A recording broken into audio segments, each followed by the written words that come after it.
Hello everyone, in this video we are going to discuss about Streptococcus pyogenes. So Streptococcus pyogenes, it is a gram-positive cocci which is arranged in chains as we can see in this picture. It is a beta-hemolytic organism on blood agar, that is there will be complete hemolysis where we can see a clear zone. So before this we have to see the classification of the Streptococci.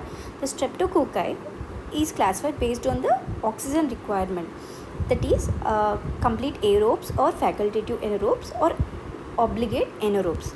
So the obligate anaerobes ones are the peptostreptococci, whereas the aerobes and the facultative anaerobes are further divided based on the hemolysis, that is alpha, beta and gamma. Alpha means partial hemolysis of the blood, beta means there is complete hemolysis, and gamma means there is no hemolysis.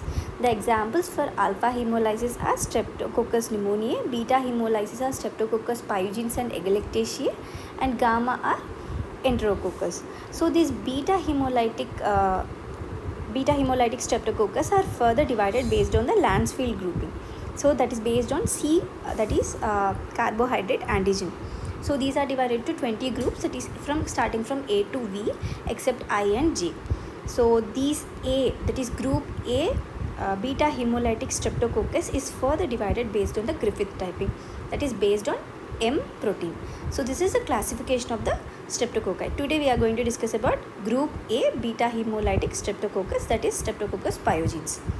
So it is a group A Landsfield antigen. It is catalase negative because catalase positive cocci is Staphylococcus and bacitracin sensitive, versus group B Streptococcus, that is which is bacitracin resistant one.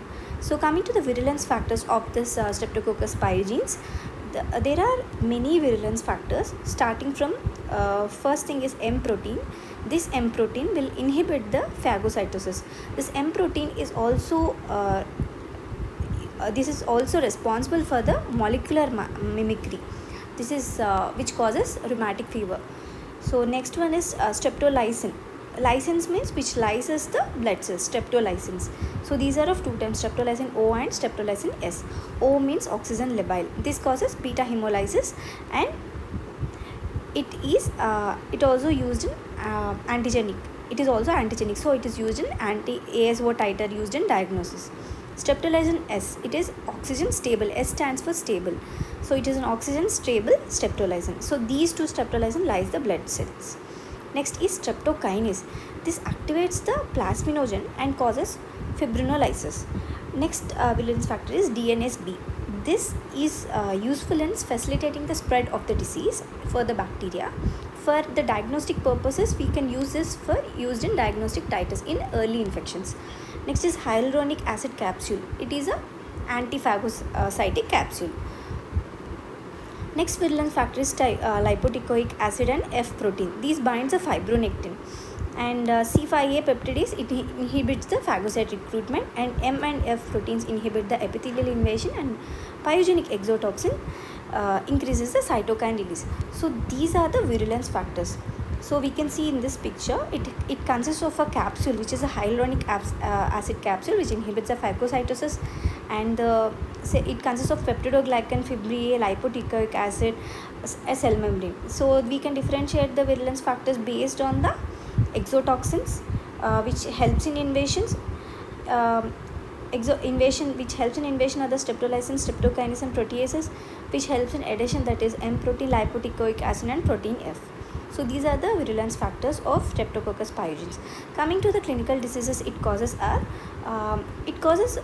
pyogenic diseases such as suppurative diseases like pharyngitis, that is Streptococcus throat infection.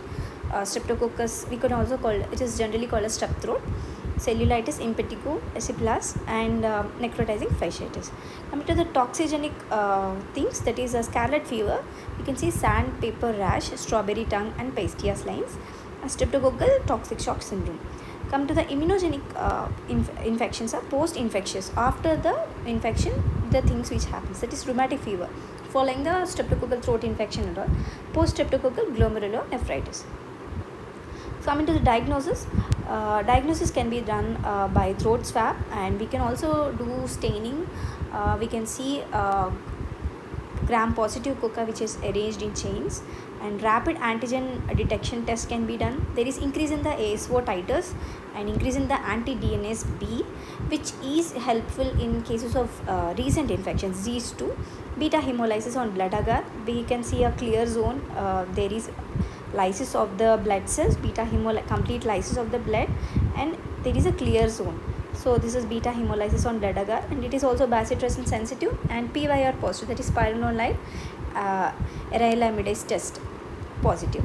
So it is used, these are the diagnostic things we will use for detection of the Streptococcus pyogenes. Next, come to the treatment. Penicillin is a drug of choice, and in case of any allergy to the penicillin, we can use erythromycin and cephalosporins. Early treatment will prevent the rheumatic fever but not the glomerulonephritis. So coming to the buzzwords, whenever we see a question, we should always look for gram-positive cocci which is arranged in chains, gram-positive cocci arranged in chains, beta-hemolysis, bacitracin sensitive, ASO titer, strawberry tongue, sandpaper rash, and M protein, rheumatic fever, post streptococcus glomerulonephritis, scarlet fever, necrotizing fasciitis, impetigo. Impetigo can also be caused by Staphylococcus aureus. So we can remember this by the mnemonic of strep gets strepped up. That is, S stands for scarlet fever, T stands for toxic shock syndrome, R stands for rheumatic fever, E stands for aciplast, P stands for post streptococcal glomerulonephritis. So these are the important points in Streptococcus pyogenes.